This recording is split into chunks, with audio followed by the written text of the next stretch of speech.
Great, so thank you very much, and I want to thank, of course, Yaniv. He escaped somewhere, so I'm his neighbor and friend. Believe me, the amount of time he spent during these crazy months here on this amazing international conference, which is an island of sanity. So really kudos to Yaniv. The second thing I want to show before I start my talk is that my current passion and what we have is virtual reality and extended reality. And we started a new research center here at Tel Aviv. So go on the website and look it up if you're interested. My claim right now is that it's the best tool to study human behavior.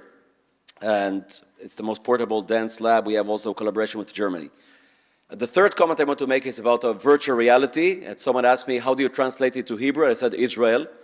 So the past 6 months have been a total crazy sanity about fighting the judicial coup that's been going on here. It's a violent coup and it's real. And if these laws pass, we will not have these kind of conferences. And just today, there's an article that came out about our fight against the changes in the Council for Higher Education. So if someone comes and grabs me, I hope it's going to be okay. It's actually, I'm joking about it, but people have been taken from their houses organizing demonstrations. So whenever you can do in your own country, please help us. We don't have it in any other country. Okay, so now for something completely different, which is non-reinforced preference change. And I want to use the word non-externally reinforced preference change. And what I'll try to do now is an overview of something I started postdocing with Ross Poldrak. And we developed a task which did not include any external reinforcement. So there's this whole framework of different levels trying to change people's choices.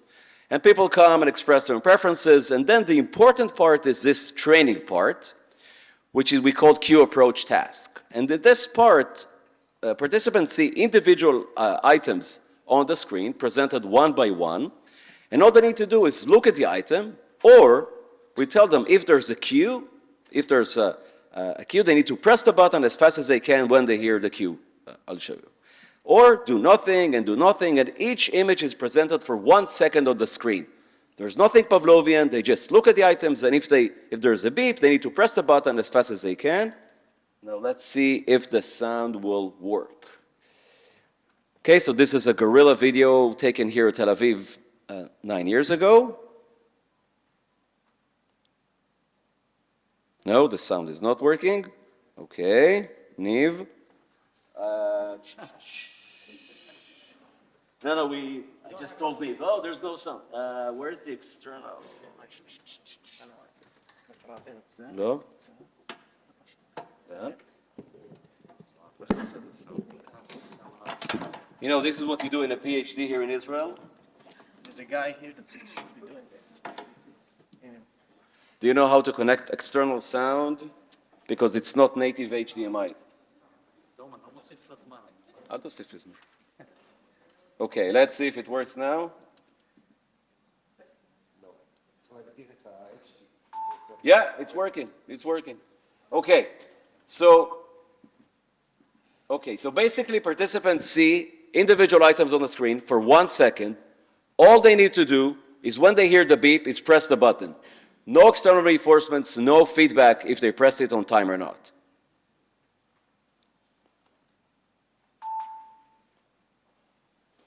Okay, that's it. It's an interesting experiment for 40 minutes.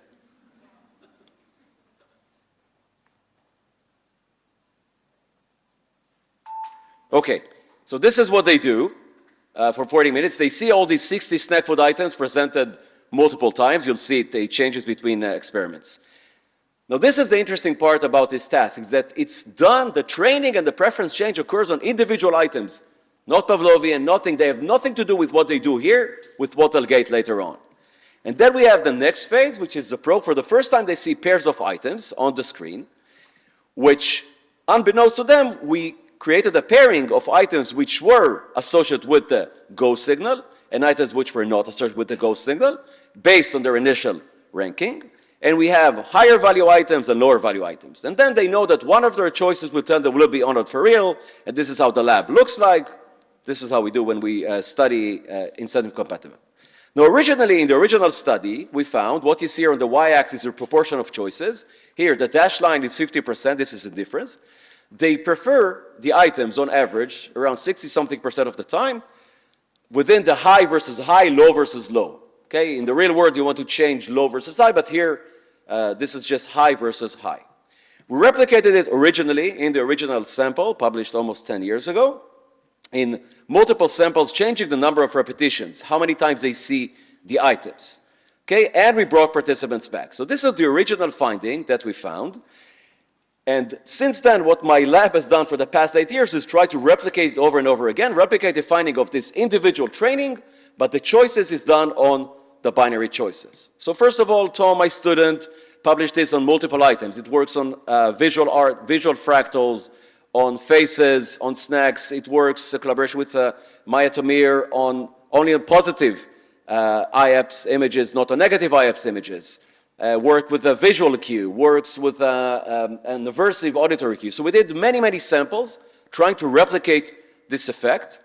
And also, luckily, a colleague from the Netherlands, Harm Veiling, in his lab, it's great when you have another lab that works on the same paradigm. First, it's frightening, then you say, great, he replicated it. So we have probably 40 samples that this training of individual items presented one by one on the screen, and the action has no feedback or external contingency, affects around the preference changes around 60 to 70% of the times, no feedback or reinforcement affects it. Effects persist for months. When we bring participants back to the lab, 1 month, 2 months, 6 months, the effect is still there. But there's no real action. This is not really accounted by current theories of preference change. Now actually, there is a finding that is really related to it, which is the mere exposure effect. So Zions, he also showed individual images on the screen of faces or Chinese-like characters, and he changed the preferences. And basically, you can think about the whole advertising industry.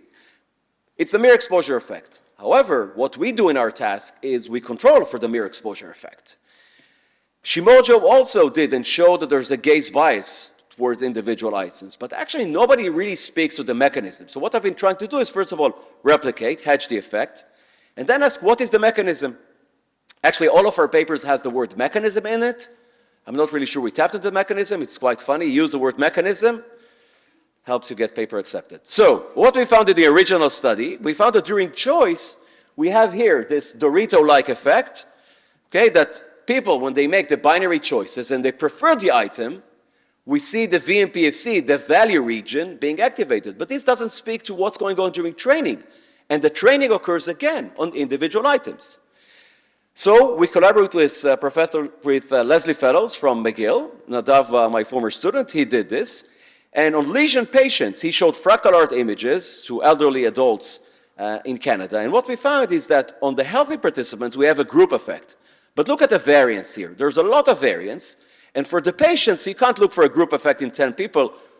But still, some of them, without VMPFC or VMF, they still have the effect, so maybe it's not necessary. And it's going to come back. We've been here for a few days.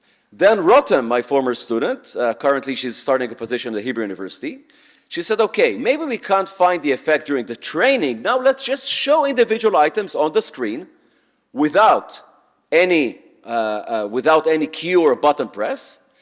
And then she looked at the effect in the scanner, what happens before and after. And what she found is actually there's a change in the processing just by looking at these items after training versus before training. So nothing is going on, just looking at individual items. Still, when we do this small volume correction, there's a VMF. So she also found the effects in the hippocampus, and we're starting to hedge the effect and found a series of regions in the brain. Rotem also did a study with Daphna Shohami, trying to link it to memory. So we had participants come to the lab, do the training, go home, and come back after a few days to do the choice, and it was there. We did the same study with faces. Tom Solomon did this with faces. We have the effect here. And Tom also found, finally, what I was raised up upon, which is reinforcement learning effects in the striatum, linking it to individual effects. This has all led us to suggest, so my colleague Lior Katz and I, Lior works at the NIH on monkeys, that maybe what we're seeing here, and not only us, the mere exposure, attention, gaze modification, that if we think about the brain, the dopamine, which was my PhD on working with John O'Doherty and Nathaniel Daw, so we know about reinforcement learning. But actually, the effect that we're seeing here, that just looking at items and pressing the button really fast, maybe there's a dorsal value pathway, either one network or two networks, and it has the visual regions here, gaze modification, attention, straight M has to be involved, leading to VMPFC. Maybe this is actually the mechanism, and we suggested this as an opinion that maybe there's a neural pathway for this non-reinforced, non-externally reinforced preference change. And I use the word non-externally reinforced preference change because I think this is what's going on. There's an enhanced attention for these items and strengthening of connections and choosing. And now a work that hasn't been published yet, it's in bioarchives and submitted, going review. So Tom, together with Nathaniel Daw, we collected all of the samples we had, 29 samples, behavioral samples, and said, what is going on? Something has to be going on during training, right? Because this cue and button press is going on during training.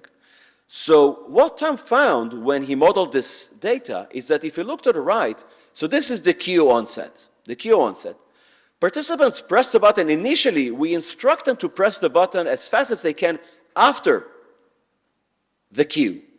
But then what happens is that because we show the items multiple repetitions, they switch their response, they're responding, and this is a double Gaussian here. So they start pressing before the cue appears. And actually, though, the cue becomes an external reinforcement. So we call this might be going an internal reinforcement, which is a term that is actually pretty much non-tractable. If you know the studies that have been able to manipulate and find internal reinforcement, let me know. And then they modeled it together with Stan.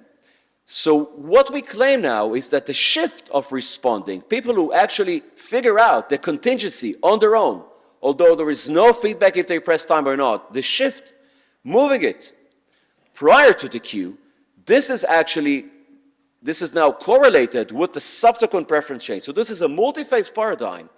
The training occurs without reinforcement of the individual items, and then the shift, what predicts the subsequent choices in the preference change, happens here internally. And Tom also manipulated this, and now we changed the contingency to have some of the items to be 50% contingency. Previously it was 100%. And what we see here is that when you have 100% contingency during training, although the cue is not reinforcing externally, but it is internally, we have a stronger behavioral effect. And again, this correlation of here on the x-axis, this is this theta, and the effect now is stronger when you have 100% contingency. So basically, actually, I think that now this is the first time we can say that the mechanism is maybe internal reinforcement. It's funny, you know, that this is a meta-analysis after 9 years working with this task. You know, the papers say, well, you know, you've already published studies saying you know the mechanism and it's gaze, but actually this is the first time we have an actual computational modeling of what is going on in this task. This anticipatory responses, it's hard to dissociate still because maybe people have a better trace of memory, trying to remember what has happened, and now they're pressing the button. But it's pretty clear now that this shift in responding, now the cue on its own is reinforcing to people who said, oh, I figured it out, and the prediction is the reinforcement. Okay, so we think we have enhanced attention of these cued items. There's a salient event, there's strengthening of connections in the brain, and they're choosing the go over the no-go. And just as an anecdote, so always listen to your students. So I've gotten into VR after I've been doing it in my lab for 7 years because my students told me that it's a great tool to study human behavior, especially behavioral change, and they came up with this really nice VR game that was never run because I said, lo and behold, this is not controlled. People, they have a spaceship running, it's just a demo, and they shoot at items instead of pressing a button. And now you'll see to the right when the smart is there's both a visual and an auditory cue. It's coming to the right. So always listen to your students, never argue with them. Yeah, this was, but look, it's not controlled, nothing is controlled. So I want to thank all my students along the years and the ERC for their funding, and thank you very much. Thank you very much, Tom. We have time maybe for one question. Yeah. don't need to do any practice today.